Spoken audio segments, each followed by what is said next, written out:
역대상 22장 6절부터 12절까지 보겠습니다. 다윗이 그의 아들 솔로몬을 불러 이스라엘 하나님 여호와를 위하여 성전 건축하기를 부탁하여 다윗이 솔로몬에게 이르되 내 아들아 나는 내 하나님 여호와의 이름을 위하여 성전을 건축할 마음이 있었으나 여호와의 말씀이 내게 임하여 이르시되 너는 피를 심히 많이 흘렸고 크게 전쟁하였느니라.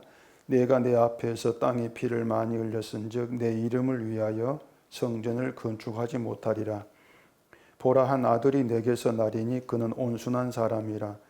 내가 그로 주변 모든 대적에게서 평온을 얻게 하리라.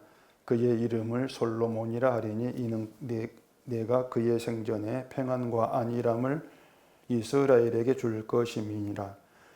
그가 내 이름을 위하여 성전을 건축할지라. 그는 내 아들이 되고 나는 그의 아버지가 되어 그 나라 왕위를 이스라엘 위에 굳게 세워 영원까지 이르게 하리라 하셨나니 이제 내 아들아 여호와께서 너와 함께 계시기를 원하며 내가 형통하여 여호와께서 내게 대하여 말씀하신 대로 내 하나님 여호와의 성전을 건축하며 여호와께서 내게 지혜와 총명을 주사 내게 이스라엘을 다스리게 하시고 내 하나님 여호와의 율법을 지키게 하시기를 더욱 원하노라.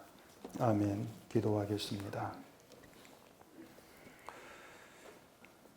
하나님 아버지께서 다윗을 통해 솔로몬에게 건축하게 하신 그 성전에 담긴 의미가 무엇인가를 깨달아 알게 하시고 그 성전 속에서 주어진 혜택을 누리고 그 안에서 감사함이 있는 저희가 되도록 해주시옵소서.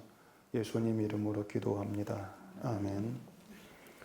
오늘 본문 이야기는 성전 건축을 위해 준비했던 다윗이 이제 아들 솔로몬에게 건축을 부탁하는 그런 내용인데, 우리는 어쨌든 이 솔로몬이 건축한 성전은 참된 성전이 아니다. 그건 알고 있습니다. 참된 성전은 예수님이시고 또 성도가 살아계신 하나님의 성전이다. 그렇게 성경이 얘기했다는 것도 우리가 알고 있습니다. 그리고 당연히 예배당이 성전이 아니라는 것도 알고 있죠. 그러면 그 정도면 성전에 대해서 바르게 알고 있는 것이 아닌가 그렇게 생각할 수가 있는데 사실 그렇지가 않습니다. 이 성전 이야기가 그렇게 단순하고 간단하지가 않습니다. 예수님이 성전이다. 예배당은 성전이 아니다. 당연히 맞는 말이죠. 소위 개혁적이고 또 건전한 설교를 한다는 목사님들도 다 그렇게 얘기를 합니다. 개혁적인 목사치고 예배당을 성전 그렇게 말한 목사가 없어요. 다 예수님의 성전이다. 그렇게들 얘기를 하고 있죠. 그런데 말을 그렇게 하면 뭐 하냐고 하는 겁니다. 정작 중요한 것을 모릅니다. 그 중요한 것이 뭔가 하면은 성전의 의미예요. 성전의 의미를 아는 게 중요한데 성전의 의미를 전혀 알지 못한 상태에서 예배당 성전은 아닙니다. 그런 말은 무의미하다고 하는 것이죠. 결국은 성전의 의미를 알지 못하면서도 예배당 성전이 아니다. 그런 류의 말을 통해서 자기가 이제 성경을 바르게 전한다는 것을 나타내려고 하는 그런 또 잘못됨이 있는 것이죠. 본문 6절을 봐보겠습니다. 다윗이 그의 아들 솔로몬을 불러 이스라엘 하나님 여호와를 위하여 성전 건축하기를 부탁하여 다윗이 솔로몬에게 이르되 내 아들아 나는 내 하나님 여호와의 이름을 위하여 성전을 건축할 마음이 있었으나, 자, 여기에서 다윗이 성전을 얘기할 때 이 앞에 붙이는 말이 있습니다. 하나님 여호와를 위하여, 또 하나님 여호와의 이름을 위하여 이렇게 얘기를 붙이고 있단 말입니다. 이게 무슨 말인가 하면은요, 성전은 인간을 위한 것이 아니고 인간의 이름을 위한 것도 아니다. 그런 뜻이 되는 것입니다.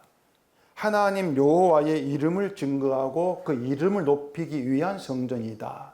그렇게 되어지는 것이죠. 그렇게 여호와를 위하여 건축되는 성전이라면은 이스라엘이 그 성전에 나올 때 어떤 자세가 되어야 되는가 하면은 나를 위한 성전이 아니다. 또 내 이름을 높이는 성전도 아니다. 그런 자세가 되어져야 됩니다. 성전에 나가서 제물을 바치고 하나님께 기도하면은 내 믿음이 드러나고 또 그런 나에게 하나님이 응답 주시겠지. 그게 뭔가 하면 날 위한 성전이 되는 것입니다. 또 내가 드러나는 내 이름을 높이는 그런 성전이 되는 거예요. 그건 성전이 아니라는 겁니다. 너희를 위한 성전이 아니다. 그렇게 다윗이 얘기를 하고 있는 것이죠. 그렇기 때문에 성전에 나가면서 내가 복을 빌면 제물 바치면 하나님께서 내 믿음 인정하고 복 주시겠지. 그런 자세로 나오면 안 된다고 하는 거예요.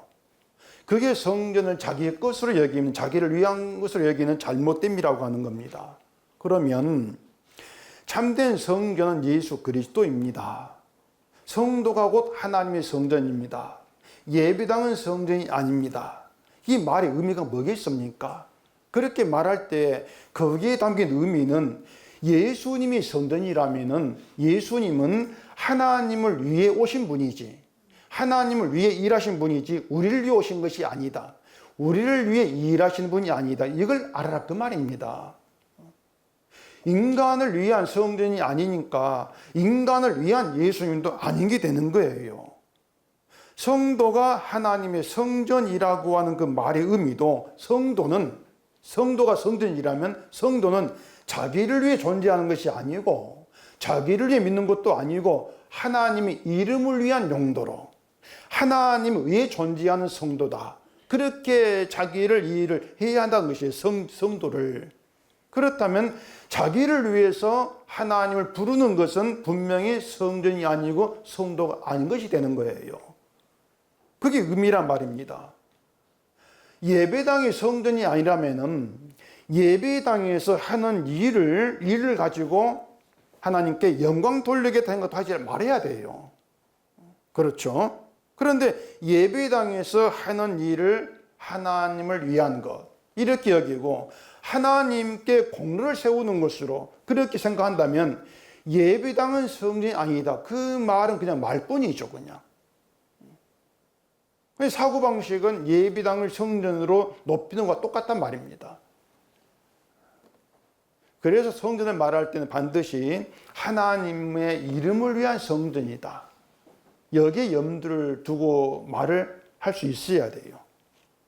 성전은 인간을 위해 있지 않고 하나님의 이름을 위한 성전이니까 그 성전에는 인간의 이름도 인간의 공로도 들어갈 수가 없다.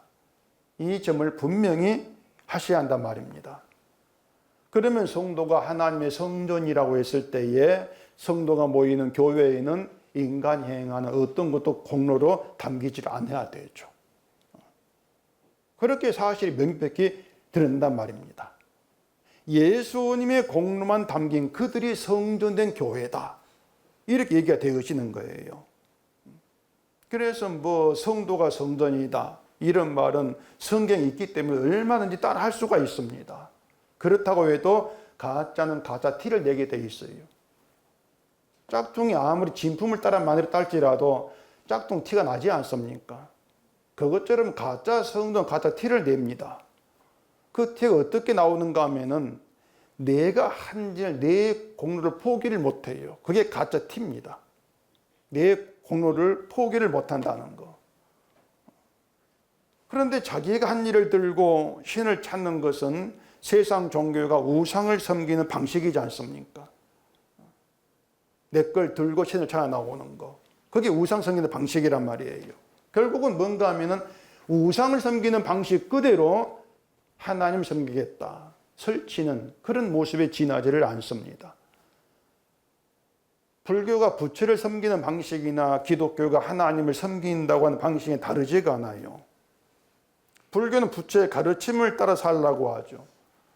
기독교는 하나님의 말씀을 따라 살라고 합니다. 그런데 부처의 가르침이라고 하는 것이 기독교가 말하는 하나님의 말씀과 다르지가 않아요. 제가 그 법륜이라는 승려가는 상담을 간혹 듣는다고 말씀을 드렸었는데 배우려고 하는 게 아니고 불교가 어떻게 말하는가를 확인하려고 제가 들어요. 가끔 좀 시간 심심할 때. 그 상담 내용을 보면은 그 여자들이 하는 그 상담은 남편과 자식 문제입니다. 남자들은 직장과 아내 문제, 거의가 그 문제 들고 나와요. 그런데 이제 어떻게 상담을 하는가 하면은 그 모든 상담의 중심이 그거예요. 생각을 바꾸라는 겁니다. 그 법륜이 얘기한 내용이 생각을 바꾸고 긍정적인 사고를 하라. 거의 그렇게 나가요. 예를 들어 그 이제 여자들이 남편 문제 들고 나온 것은 태반이 바람 피우는 것이었거든요. 예를 들어 남편 바람 피운다. 남편이 어떤 여자한테 그래. 남편이 일을 하지 않고 돈을 벌어오지 아니하는데 어떻게 하면 이런 또 상담한단 말입니다. 그래서 성자 이렇게 말합니다. 돈을 벌어오지 않는데 그럼 그 남편이 술 먹고 주사를 부립니까? 아니라 그래요. 그럼 아내를 때립니까? 아니라 그럽니다. 그럼 집안일을 아예 안 도와줍니까? 아니라 가끔 쓰레기도 버려주고 설거지도 합니다. 이렇게 하죠. 그러면 성령하는 말이 뭐냐면은 아니 돈은 벌어오지 않아도 주사도 안 부리고 때리지도 않고 가끔 쓰레기 버려주고 얼마나 좋으냐 그 말이에요. 돈은 안 벌어오지만은 그러니까 돈을 벌어오지 않는 이것만 생각하지 말고 좋은 것도 생각하시라. 그러면서 이 생각을 바꾸면 된다는 거예요. 그게 상담이에요, 그 사람의.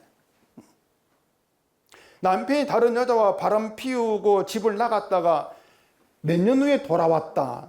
놀고 먹는다. 어떻게 이런 또 상담도 해서 합디다 또. 여기 하는 말이 그 집 나간 바람 피운 남편이 왔다고 생각하지 말고 친구가 찾아왔다. 그렇게 생각하라는 거예요. 친구가 찾아와가지고 집안에서 눌러 산다. 남편이 미워서 밥도 주기 싫다고 하니까 어쨌든 밥 먹을 거 아닙니까? 밥 먹을 거니까 친구라 생각하고 숟갈 하나 더 얹어라. 그러면 된다는 것입니다. 그러니까 모든 게 생각이 나름입니다. 긍정적으로 생각하라. 이게 상담이에요, 그 사람의. 아니, 바람 피우고 나간 남편 들어온 걸 친구로 생각합니까? 그 친구를 보여야겠단 말이에요. 제가, 이건 코미디도 그런 코미디가 없어요. 그냥 그런 상담 들으면서 제가 마치 어떻게 보이냐면요. 목사가 머리 깎고 승복 입고 있는 것이 보여요. 무슨 말이냐면 긍정적인 사고방식, 생각 바꾸라는 게 목사가 하는 말은 교회에서. 목사가 거의 그렇게 상담을 해요. 긍정적인 사고방식을 가지라는 거. 그렇게 하면 지금보다 더 좋아지고 행복해질 수 있다는 것이죠. 생각만 바꾸면 미움도 사라지고 행복해진다.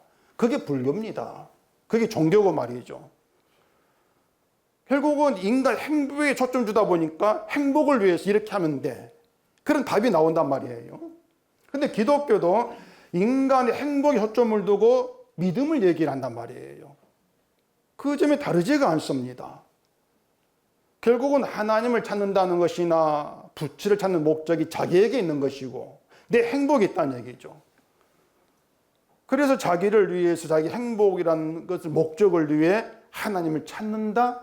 그건 성도가 아니고 종교인이에요.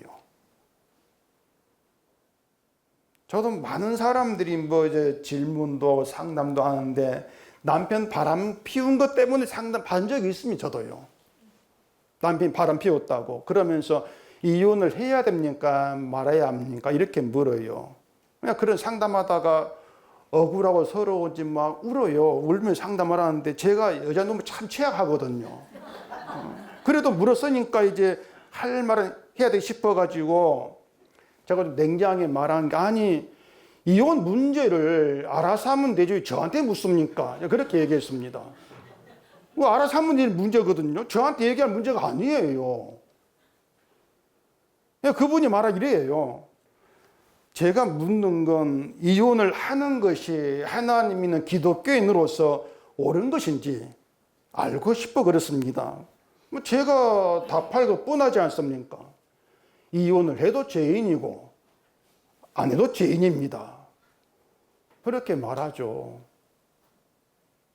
오히려 기독교인이 이혼을 해야 되는가 말아야 되는가 이런 생각을 한다는 것은 뭘 해도 죄인이라는 것을 잊고 옳은 행동을 해서 기독교인답게 되보겠다는 그런 사고방식이기 때문에 그건 남편이 바람 핀 것보다 더 나쁜 겁니다. 이렇게 얘기했죠. 남편이 바람 피우나 지옥 가는 거 아니거든요. 근데 옳은 일을 해서 기독교인 되보고 그렇게 구원받겠다는 건 그거 구원 못 받아요. 그런 사고방식은. 더 잘못된 거죠. 그러니 상담이 될 리가 없지 않습니까? 여러분 성경과 상담이 안 돼요. 인간이 온 답을 못 찾아내요. 그래도 이제 이혼을 해야 되는가 안 되는가 물었으니까 제가 팁을 하나 들었죠. 이혼해도 행복에 지지 않으니까 차라리 남편 데리고 살면서 평생 괴롭히라 그랬습니다. 막 때리고 뭐 욕하고 괴롭히는 게 아니고 날마다 맛있는 밥 해주면서 밥 3끼 차려주면 괴롭히라겠어요. 그게 괴롭히는 것이라면은 밥 차려주면서 맛있는 거 해주면서 내가 네 같은 거 데리고 살고 밥 준다 그래라는 것이에요.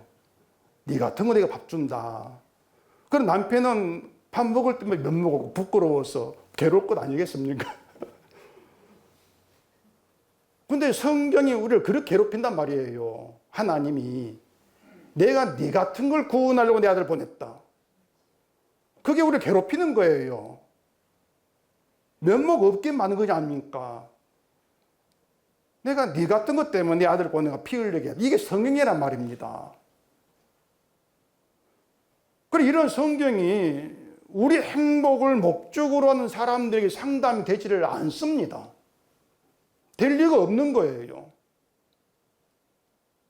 신학교 가면 기독교 상담학이랑 가르치고 있는데 결국 목적하는 게 인간의 행복을 위한 상담이죠. 모든 그 방향이. 그러한 상담에서 뭐 생각을 바꾸라느니 긍정적인 사고방식 가지라느니 이런 말이 나온단 말입니다. 성경은 우리에게 생각 바꾸라 말 안 합니다. 안 바뀌니까. 우리의 본질은 바뀌지가 않아요. 긍정적인 사고방식, 그건 사탄이 가르친 것입니다. 사탄에게 나온 거예요. 어디에서? 에덴 동산에서. 하와가 사탄에게 하나님이 중하게 나무 열매를 먹으면 죽을 까늘 이렇게 말했다고 하니까 사탄이 결코 안 죽는다 말입니다. 안 죽는다. 그리고 눈이 밝아져 하나님같이 된다. 먹으면 죽는다. 부정적인 생각입니다. 안 죽어. 눈이 밝아져 하나님같이 돼. 얼마나 긍정적인 생각입니까?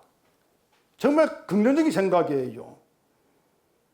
그런 긍정적인 마인드를 가지고 된다 생각하면 이루어진다. 그걸 믿음이라고 말하거든요. 그것을. 그러면서 안 된다는 부정적인 사고를 버리고 된다는 긍정적인 생각을 가지고 사는 게 신앙생활, 신앙이다.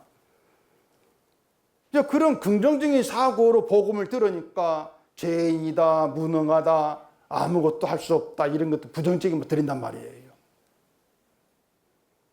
그러니 뭐 신목사님들 부정적인 말만 한다 이런 말 귀에 들어옵니다. 그런 부정적인 사고는 인생을 사는 도움이 안 되니까 버려야 돼. 그렇게 봐드리는 것이죠. 고린도후서 6장을 한번 보십시다. 고린도후서 6장 14절입니다. 너희는 믿지 않는 자와 멍에를 함께 매지 말라. 의와 불법이 어찌 함께하며 빛과 어둠이 어찌 사귀며 그리스도와 벨리알이 어찌 조화되며 믿는 자와 믿지 않는 자가 어찌 상관하며 하나님의 성전과 우상이 어찌 일치가 되리요. 우리는 살아계신 하나님의 성전이라. 이와 같이 하나님께서 이르시되 내가 그들 가운데 거하며 두루 행하여 나는 그들의 하나님이 되고 그들은 나의 백성이 되리라. 여기에서 의와 불법이 함께할 수 없다. 빛과 어둠이 사귈 수 없다. 그리스도와 벨리알이 조화될 수 없다. 하나님의 성전과 우상 일치될 수 없다. 이렇게 말하죠. 여기 벨리알은 사탄을 말합니다. 자, 기독교인들이 기독교와 불교는 다르다고 생각합니다. 달라 이렇게 얘기하죠. 그런데 왜 다른가 물어보면은 답은 뻔해요. 기독교는 하나님 믿고 불교는 부처란 우상을 믿기 때문에 다르다. 분명 그렇게 답할 거란 말입니다. 그래서 구원은 기독교에만 있고 불교에는 없어. 이렇게 말한단 말이에요. 그게 착각이란 것입니다. 엄청난 착각입니다. 지금 보면 기독교나 불교나 입고 있는 옷만 다르지 인간은 같아요. 입은 옷만 달라요. 생각하는 거, 목적하는 거 다르지가 않습니다. 똑같단 말입니다. 그렇기 때문에 이 기독교, 불교가 다르다고 하는데 실제로는 서로 조화돼요. 조화되고 일치해요. 서로 사귀고 있어요. 그게 현실이에요. 하나님의 성전과 우상 일치가 돼 이렇게 말했지 않습니까? 서로 맞지 않다는 겁니다. 일치가 안 된다는 건 맞지가 않아. 자, 그럼 생각해 보세요. 뭐가 서로 맞지가 않습니까? 기독교와 불교 뭐가 안 맞아요? 이건 여러분이 분명히 알고 계셔야 될 문제입니다. 기독교가 하나님 하지만 그 하나님이 우상이라면은 불교가 안 맞는 게 맞아요. 근데 맞으면 안 된단 말입니다. 일치가 안 돼야 돼요. 그럼 서로 뭐가 맞지가 않는가? 하나님의 성전과 우상이 서로 맞지 않는 이유. 그 이유를 모르면서 그냥 느낌만으로 일치가 안 된다, 맞지 않다, 다르다 이렇게 말하면 안 된다는 얘기입니다. 느낌만 가지고 하면 안 돼요. 하나님의 성전이 의미하는 게 뭐냐면요. 잘 들으세요. 하나님의 성전이 의미하는 건 인간은 믿음의 실패자라는 것입니다. 이게 성전이 의미하는 겁니다. 인간은 믿음의 실패자야. 실패자 이것도 부정적인 사고라고 할지 모르겠는데 바울은 우리는 성도를 살아계신 하나님의 성전이라고 말했습니다. 성전은 하나님이 거하시고 하나님이 함께하는 곳이에요. 이걸 막연하게 하나님이 믿는 자에게 함께한다. 그리 생각하면 안 될 문제예요. 믿는 자. 그 믿는 자라는 정확한 말이 의미를 알아야 되는데 누구를 가리켜 믿는 자라고 하는가 하면은 자기를 믿음의 실패자로 보고 예수님이 다 이뤘다는 믿는 것이 믿는 자예요. 교회 나온 사람이 아니에요. 믿는 자는. 그냥 그건 기독교 종교인이고요. 믿는 자는 자기를 믿음의 실패자로 간주하고 예수님이 다 이루었어. 그걸 믿는 게 믿는 자란 말입니다. 그러면 믿는 자가 믿지 않는 자가 누구겠습니까? 믿지 않은 자. 믿지 않는 자는 교회를 안 다니고 나 하나님 안 믿어. 그래 나오는 그런 사람을 가리키는 것이 아니고요. 인간이 믿음의 실패자라는 사실을 알지 못하고 내가 믿었어. 내가 이루어내고 내가 복받고 내가 구원받겠다. 그렇게 나오는 게 믿지 않는 거예요. 그게 바울이 말하고 있는 믿는 자, 믿지 않는 데 다른 점이란 말입니다. 그래서 바울이 믿는 자와 믿지 않는 자가 어찌 상관하며 이렇게 얘기하고 있는 것입니다. 교회에 안 나온 사기죠. 그 뜻이 아니에요. 자기를 실패자라고 여기지 아니한 사람과 함께하지 못해. 그게 복음이야. 그 뜻이란 말입니다. 다시 말씀드릴게요. 바울이 말한 믿는 자는 믿음의 실패자입니다. 실패자라는 걸 알기 때문에 내 힘으로 할 수 있는 게 없음을 알아요. 그들이 믿는 자예요. 내가 한 것은 없고 예수님 행하시고 예수님 이루신 것만 담겨 있어요. 그게 믿는 자예요. 이들을 가리켜서 하나님의 성전 이렇게 말한단 말입니다. 너희가 성전이다. 왜? 그 성전 속에는 자기 것이 없으니까. 예수님이 이루신 그것만 있거든요. 그게 성전이란 말이에요. 나는 그들이 하나님이 되고 그들은 나의 백성이 되리라. 이 말에서 의미하는 그들도 믿음의 실패에 있음을 아는 그들을 얘기합니다. 하나님은 그들의 하나님이란 것이에요. 실패자의 하나님이다. 그러니까 하나님이 내 백성이라고 하는 그들도 누굽니까? 믿음의 실패자죠. 실패자들이 하나님 백성으로 인정을 받는단 말입니다. 근데 인간은 근본적으로 자기 실패를 몰라요. 열심히 교회 다니고 성전 나오고 재물 바치면서 내게 실패했다는 것을 깨닫지를 못합니다. 눈치를 못 채요. 그래서 하나님이 내 백성으로 만들려고 하는 그들을 위해서 하시는 일이 뭐겠습니까? 그러면 모르는 거 알게 하시겠죠. 실패자가 되게 하는 거예요. 그게 하나님 일이에요. 실패자로 나오게 하시는 거.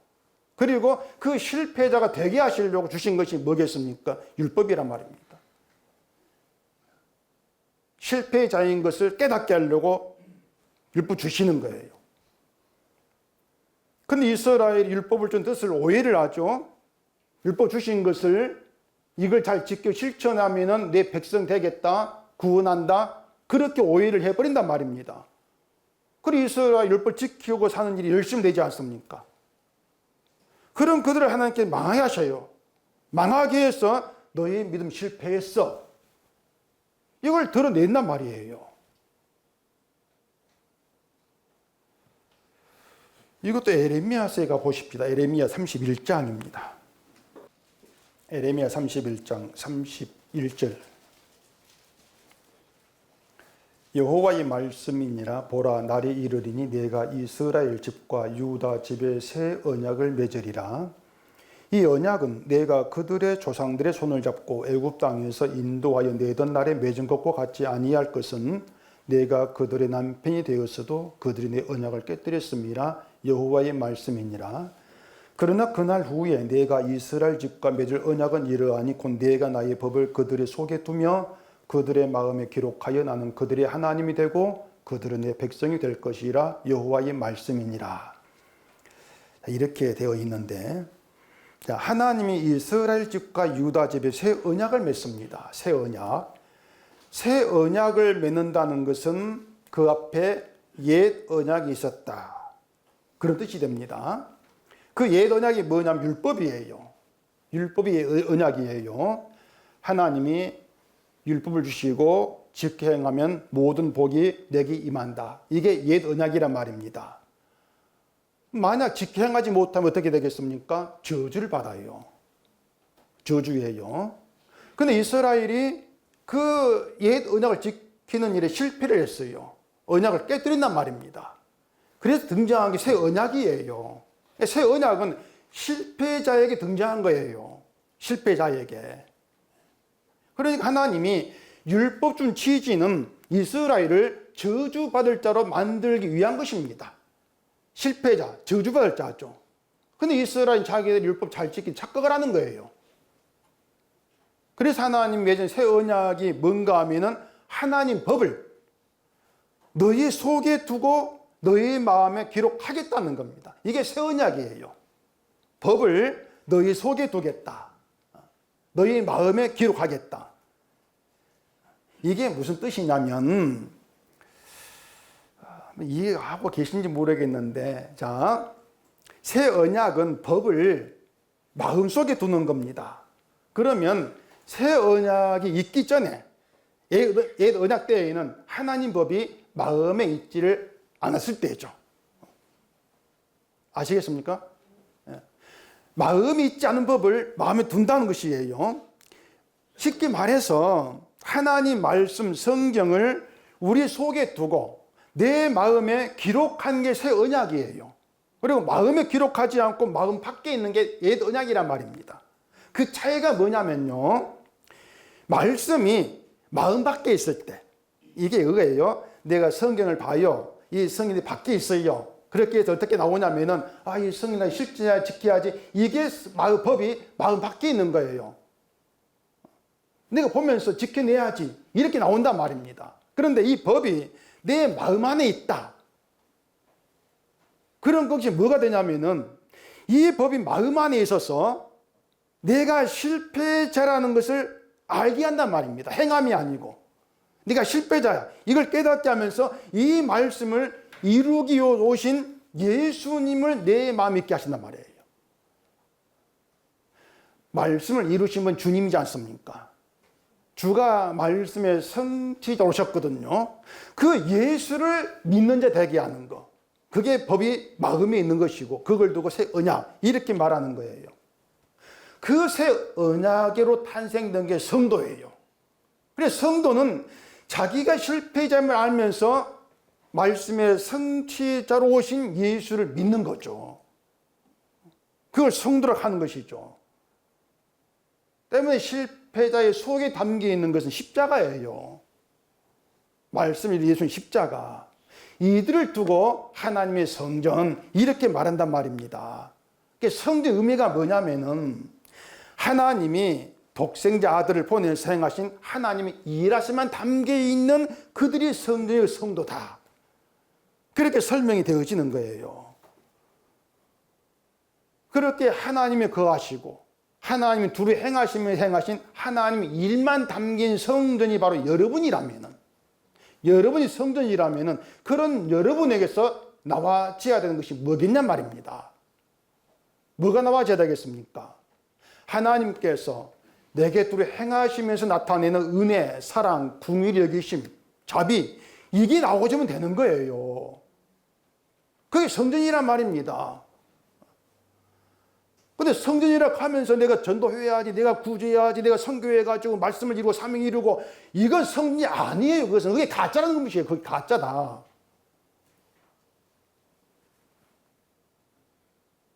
결국 그렇게 가짜들 입에서 내가 믿음생활 잘했던 이런 복을 받고 그렇게 나와지지 않겠냐 말입니다. 그게 우상을 믿는 거예요. 그것이. 그런 걸 두고 하나님의 성장 우상 어찌 일치되리 이렇게 말한단 말입니다. 바울이. 완전히 달라요.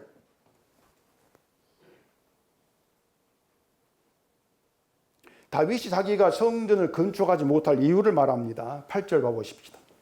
여호와의 말씀이 내게 임하여 이르시되 너는 피를 심히 많이 흘렸고 크게 전쟁하였느니라. 내가 내 앞에서 땅에 피를 많이 흘렸은즉 내 이름을 위하여 성전을 건축하지 못하리라. 보라, 한 아들이 내게서 나리니 그는 온순한 사람이라. 내가 그로 주변 모든 대적에게서 평온을 얻게 하리라. 그의 이름을 솔로몬이라 하리니 이는 내가 그의 성전의 평안과 안일함을 이스라엘에게 줄 것임이니라. 다윗은 자기가 건축하지 못할 이유를 이제 하나님으로부터 들었는데, 그게 뭐냐? 자기가 크게 전쟁을 내서 피를 많이 흘렸다. 그것 때문에 이제 성전 건축을 못하겠다. 이렇게 얘기를 하고 있죠. 구절에 보면 솔로몬을 온순한 사람 번역을 했는데, 이 온순은 성품을 얘기한 게 아닙니다. 성품이 온순한 그 뜻이 아니고 정확히 말하면 안식하는 사람이에요. 정확히 뜻이 안식한다 그 뜻이란 말입니다. 그렇게 안식하는 사람인 솔로몬으로 성전을 건축하게 한다는 것은 성전을 하나님이 안식하는 안식처로 지으시는 의미가 되는 거예요. 안식처로 지으신다. 그 안식처인 성전에서 이스라엘이 평안을 얻게 하겠다. 그 얘기를 하고 있단 말입니다. 그게 선 취지란 말이에요. 근데 이 평화를 대개 사람들이 전쟁을 하지 않은 평화로들 이제 일을 합니다. 전쟁이 없는 평화. 근데 이제 여기서 의문이 되는 게 한 가지가 뭐냐면은, 다윗이 크게 전쟁을 하고 피를 많이 흘렸습니다. 근데 그 배경에는 하나님이 계세요. 다윗이 가는 곳마다 하나님이 이기게 했지 않습니까? 피 흘리고 전쟁하는 게 하나님 보시기에 뭔가 옳지 않다면은, 그게 성전 건축하지 못해 흠이 있다면은 전쟁 그치라고 하시든지 아니면은 이기게 하지를 말든지 그렇게 해야 되지. 가는 곳마다 전쟁하고 이기해 놓고는 너 피를 많이 흘렸어, 너 전쟁 많이 했어, 성전 건축 못해, 이렇게 나오는 게 뭐 앞뒤가 안 맞아요. 그렇죠? 이걸 또 이해를 또 해야 되는데, 사무엘하 7장 가보십시다. 사무엘하 7장 8절입니다. 그러므로 이제 내 종 다윗에게 이와 같이 말하라. 만군의 여호와께서 이와 같이 말씀하시기를 내가 너를 목장 곧 양을 따르는 데에서 데려다가 내 백성 이스라엘의 주권자로 삼고 내가 가는 모든 곳에서 내가 너와 함께 있어 내 모든 원수를 내 앞에서 멸하였은즉 땅에서 위대한 자들의 이름같이 내 이름을 위대하게 만들어 주리라. 이런 말이 있습니다. 이 말씀 그대로 하나님은 다윗이 가는 모든 곳에 함께 하시고 얘기하십니다. 이기게 하시면서 다윗의 이름을 위대하게 만들어 주셨어요. 다윗이 가는 곳마다 전혀 승리합니다. 그러면 다윗의 이름이 위대해지지 않겠습니까? 이스라엘 내게서 다윗 하면서 위대해지겠죠.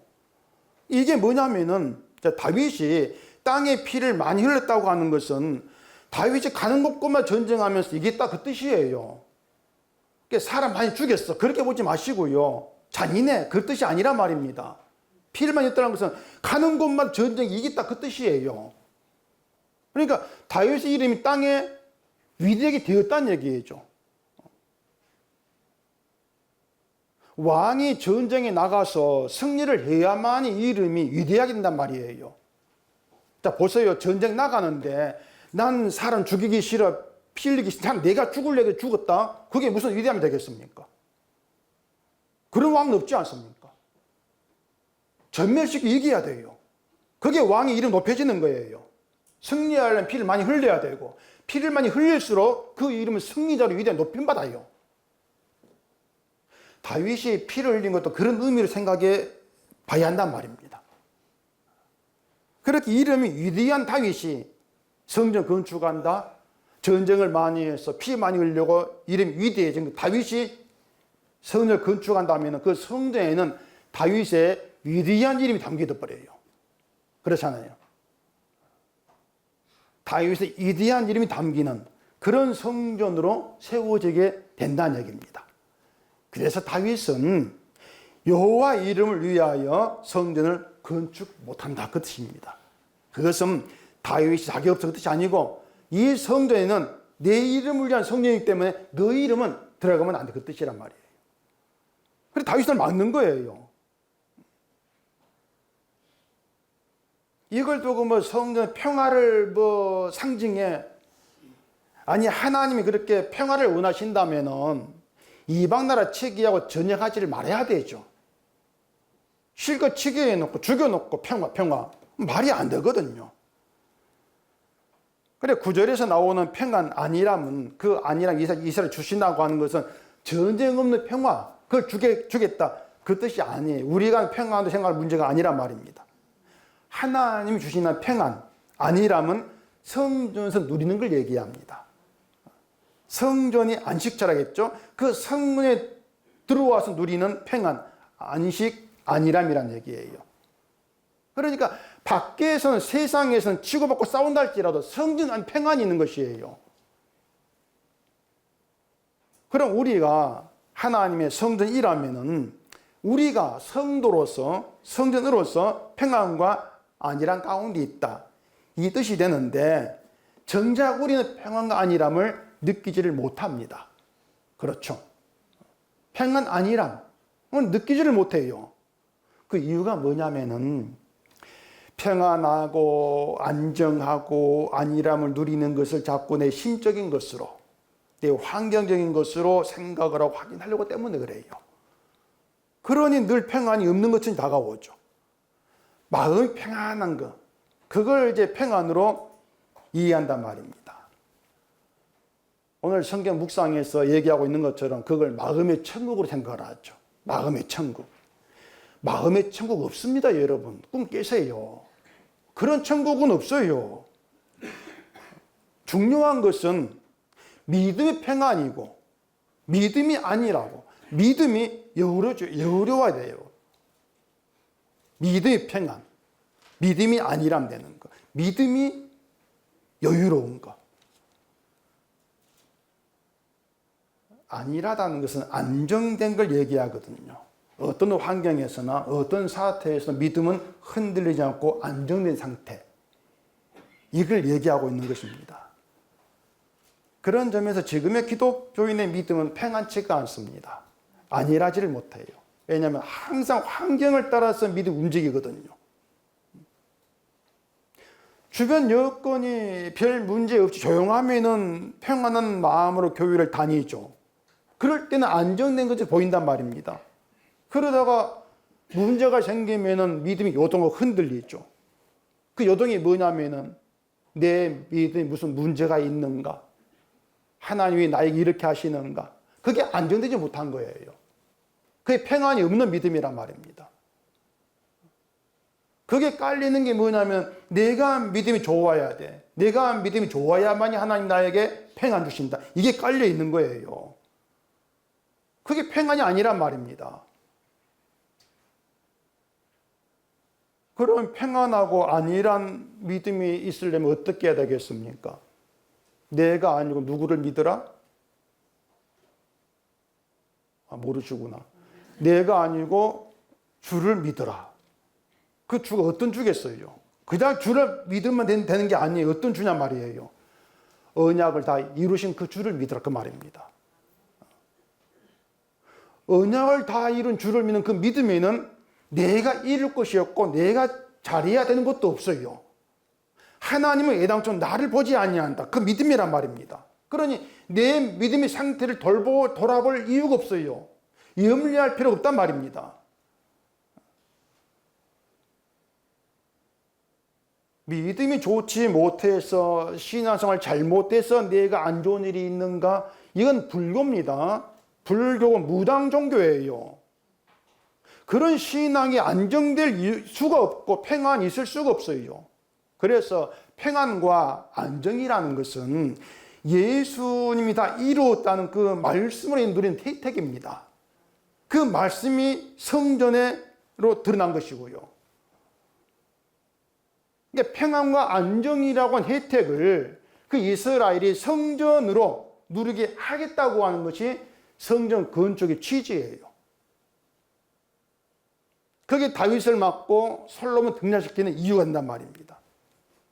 인간의 이름도 인간이 한 일도 없고 오직 하나님께서 행하신 일만 있는 성전, 그 성전에 평안과 안정이 있다.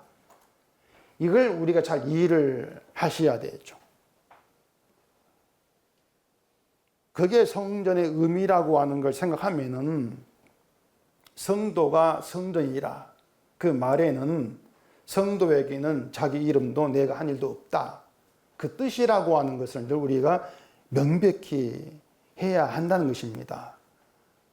그래서 늘 자기의 공로를 담고 있고 내 이름을 높이고 내 믿음으로 뭔가 잘해보겠다고 복받겠다고 하면서 그런 사고방식에서 성도가 성도이나 아무리 말해봐야 그건 가짜일 수밖에 없어요. 가짜죠. 이게 성경 전체가 증거한 내용이란 말입니다. 제가 설교하면 성경 여기 구절 보고 저기 구절 보고 그게 성경 전체가 이렇게 얘기합니다. 그걸 여러분께 드러내기 위해서 그런 거예요.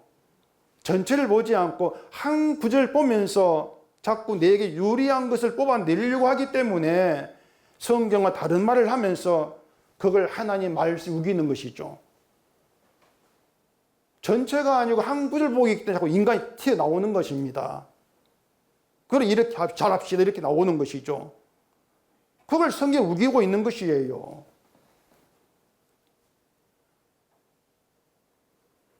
오늘 주보 그림이 그 로댕의 유명한 그 생각하는 사람 뭐 다 아실 겁니다. 그 주보 그림 보면서 왜 이런 그림이 있지 그렇게 또 뭐 생각해 보신 분인지 모르겠는데 그런 거 생각하는 사람 이런 그림 보면 사람들이 왜 저거 뭘 저렇게 생각하고 있지 그런 궁금증을 가지기도 해요. 뭘 생각을 하지 그러면서. 근데 그 조각을 통해서 말하는 것을 사람들이 되게 이제 인생에 대해서 생각하면 살라 뭐 이런 이제 얘기도 하죠. 뭐 철학적인 접근이라 할까요? 그러니까 그런 시각으로 조각을 이제 많이 보기도 한단 말입니다.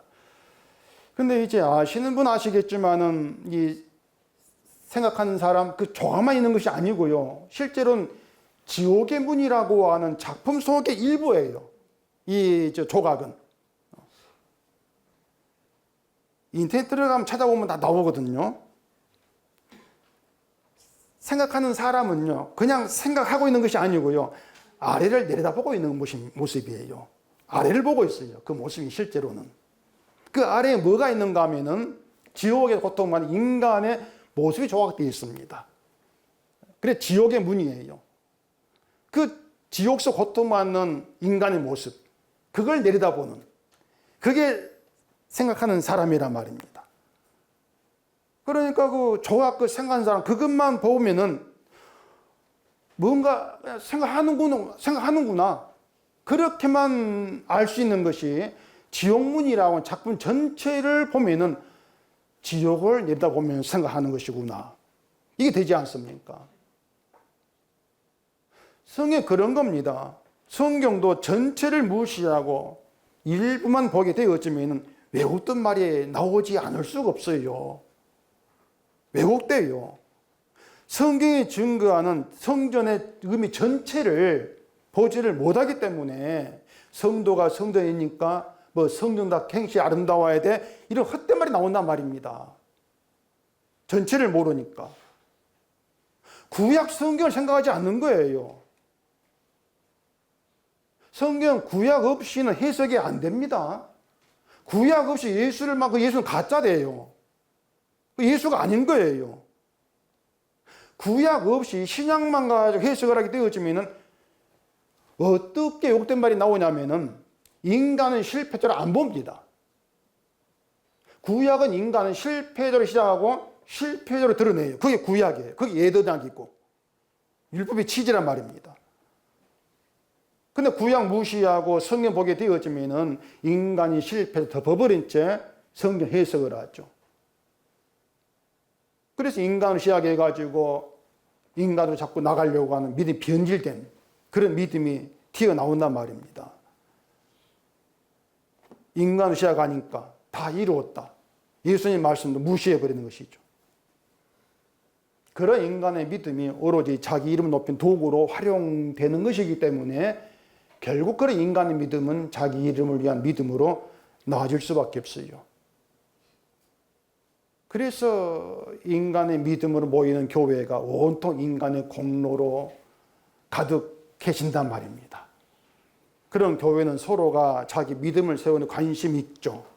그러니 거기에 무슨 평안이 있고 무슨 안일함이 있냔 말이에요. 성경 전체를 보는 게 정말 중요해요. 그렇다고 해서 뭐 성경 전체를 알아야 되는 거 부담을 가질 필요는 없습니다. 창세기부터 요한계시록까지 공부해서 다 알아야 한다, 그 뜻이 아니고요. 성경 전체가 의미하는 게 예수 그리스도예요. 예수님이 성경 전체예요. 십자가를 죽으신 예수님, 다 이룬 예수님. 그러니 그 예수를 아는 게 성경 전부를 아는 거예요. 성경 일부만 가지고 내가 아는 예수 갖다 붙이려고 하지 말고 성경 전부가 증거하는 다 이룬 예수님이 내게 들어와서 내가 아는 예수가 지워지고 성경이 증거하는 그 예수만 남아라, 그 말입니다. 그럼 믿음의 만족은 다른 데서 찾을 필요 없이 예수로 족하다. 그게 믿음의 만족이 되겠죠. 다 이룬 예수님의 족함이야. 그게 성전으로 오신 예수 안에 누리는 평안이에요. 그래서 평안은 말씀을 내가 아니라 예수님과 결부시키는 데서 오는 겁니다. 말씀을 나와 결부시킨다는 것은 내가 행해야 될 것을 얘기한다, 그 뜻이거든요. 근데 그 말씀을 예수님과 결부시키게 되어지면 내가 행할 건 없고 예수님이 이루신 그 말씀이 돼요. 예수님이 완성한 말씀. 성도는 바로 그걸 믿으면 된단 말입니다. 그러니 성도의 믿음은 느긋해지는 거예요. 여유가 있죠. 그걸 두고 안식이라 얘기해요. 안식. 이 내용이 히브리 4장에 있습니다. 또 보십시다. 히브리 4장. 히브리서 4장 1절입니다. 그러므로 우리는 두려워할지니 그의 안식에 들어갈 약속이 남아있을지라도 너희 중엔 혹 이르지 못할 자가 있을까 함이라. 그들과 같이 우리도 복음 전함을 받은 자이나 들은 바 그 말씀이 그들에게 유익하지 못한 것은 듣는 자가 믿음과 결부시키지 아니함이라. 잠깐 펴놓으십시오. 뒤에 또 볼 거니까. 자, 여기서 안식에 이르지 못한 이유를 이렇게 얘기합니다. 말씀을 듣는 자가 그 말씀을 믿음과 결부시키지 않기 때문에 그 뜻이 그렇게 얘기하는 거예요. 믿음과 결부시키지 아니한다는 때 말씀을 믿음과 결부시킨다고 하는 것은 예수님이 다 이루신 말씀으로 들으라 그 뜻입니다. 근데 말씀을 나와 결부를 시켜요. 아까 얘기한 대로. 그러면 다 이룬 말씀이 아니고 내가 이룰 말씀이 되는 것이에요. 그러니 안식에 들어가지를 못하죠. 그걸 얘기하고 있단 말입니다. 또 그때 히브리 4장 4절 보십시다. 제 7일에 관하여는 어딘가 이렇게 일렀으되 하나님은 제 7일에 그의 모든 일을 쉬셨다 하였으며 또 다시 거기에 그들이 내 안식에 들어오지 못하리라 하였으니, 자, 7일은 하나님이 모든 일을 쉬신 안식일입니다.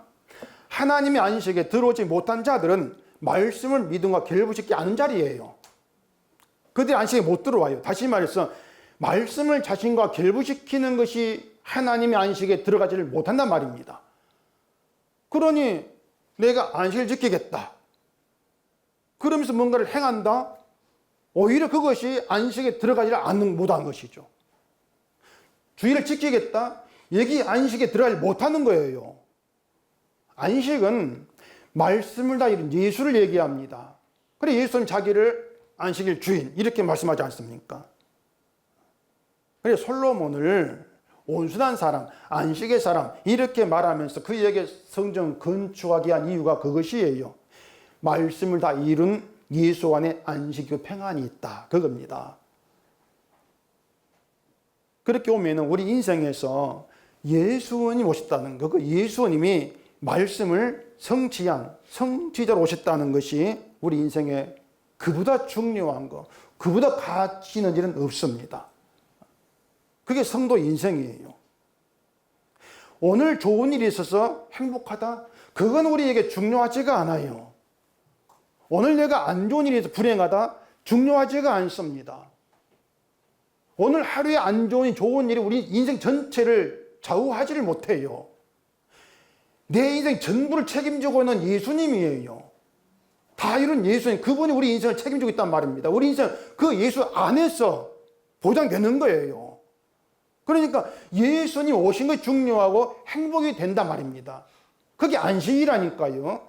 그 행복을 가르치고 알게 하시려고 우리 짧은 인생에서, 정말 짧은 인생에서 오늘 하루 아무것도 아닌 극히 일부인 오늘 하루를 흔드신단 말입니다. 그리고 오늘 뭐 안 좋은 일이 있어서 정말 아무것도 아니래. 사실은요, 다 이루신 성전으로 오신 예수님이 인생의 전부가 되는 거, 그게 안식, 그게 평안이다. 그걸 알게 하는 게 성전의 의미예요. 성전 건축하기 위한 의미. 위대한 다윗의 이름이 들어가면 성리되어지면 우리는 성전에 또 이름을 집어넣으려고 일을 쓸 거란 말입니다. 내 이름이 들어가야 돼. 그러면 안식이 되지를 못하죠. 근데 인간의 일을 빼버리고 아무 공로도 없는, 전쟁을 한 적도 없고 승리한 적도 없는 그 솔로몬으로 성전 건축하게 한 것. 오직 하나님의 이름만 있는 성전. 거기에는 하나님께서 행하신 일만 있고 그 일이 우리에게 예수 그리스도 십자가로 드러났다. 그걸 여러분들이 오늘 말씀에서 좀 분명히 인식하시고 예수님이 인생의 전부가 되어서 예수 안에서 안식과 평안을 배우고 좀 깨닫고 누리는 그런 성도됨이 되시기를 바랍니다. 기도하겠습니다. 우리 아버지 하나님, 인생의 전부가 된 예수 안에서 안식과 평안이 있음을 오늘 우리 깊은 마음으로 듣고 깨달아 알게 하시옵기를 원하옵니다. 내가 이룰 것이 없다고 하는, 오직 예수님이 다 이루었다는 이 성전이 왜 안식이 되고 평안이 되는가를 알게 하시고 그 성전에 누리는 혜택을 마음껏 누리고 살아가면서 주님이 행하신 일로 감사하는 저희가 되게 하시옵소서. 예수님 이름으로 기도합니다. 아멘.